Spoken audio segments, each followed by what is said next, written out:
नमस्कार दोस्तों, आपका स्वागत है हमारे धार्मिक ग्रंथों के चैनल 18 पुराणों पर। दोस्तों, हम आपके लिए एक नई प्लेलिस्ट लेकर आए हैं जिसमें हम बात करने वाले हैं 7 चिरंजीवियों की जो इस धरती लोक पर आज भी मौजूद है।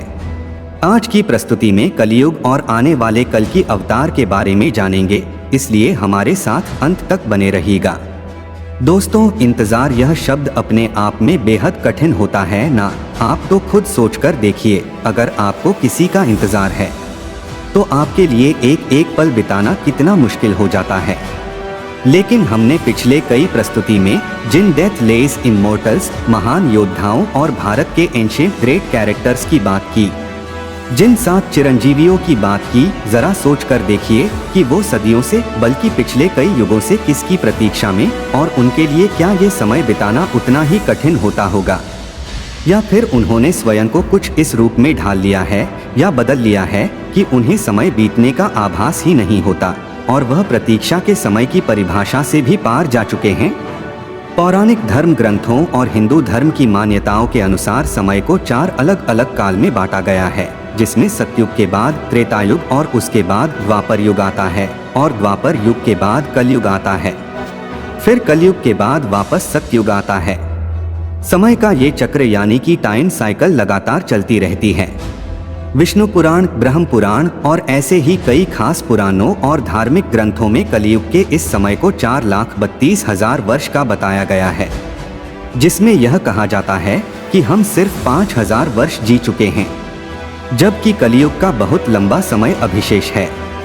साथ ही ऋषि मुनि ये कह गए हैं और स्वयं विष्णु पुराण में लिखा है कि कलयुग के अंत में भगवान कल्कि का जन्म होगा, जो कलयुग में आतंक फैला रहे कली राक्षस का यानी कि कलयुग का अंत भी करेंगे और वापस हमारे सामने एक नया सतयुग को लेकर आएंगे।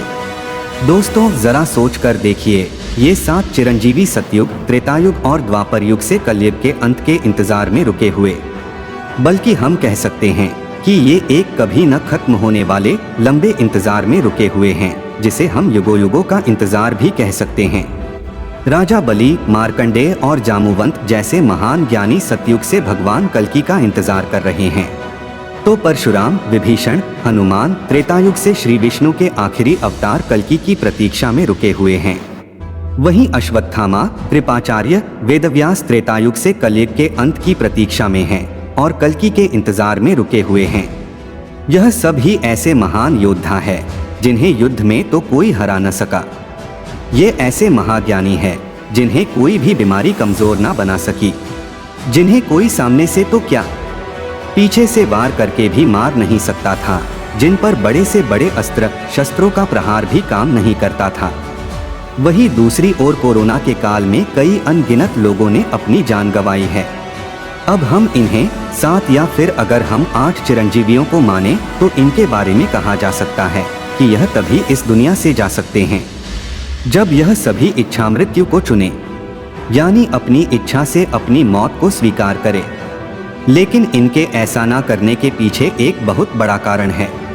वह उद्देश्य है इस दुनिया को कलयुग का अंत दिखाकर धर्म की ओर ले जाना, एक धर्म प्रेमी सतयुग की ओर ले जाना। तो आज के लिए बस इतना ही। मिलते हैं अगली प्रस्तुति में और जानेंगे भी कलयुग के बारे में तथा कैसे होगा भगवान कल्कि का जन्म और कब होता कलयुग का अंत।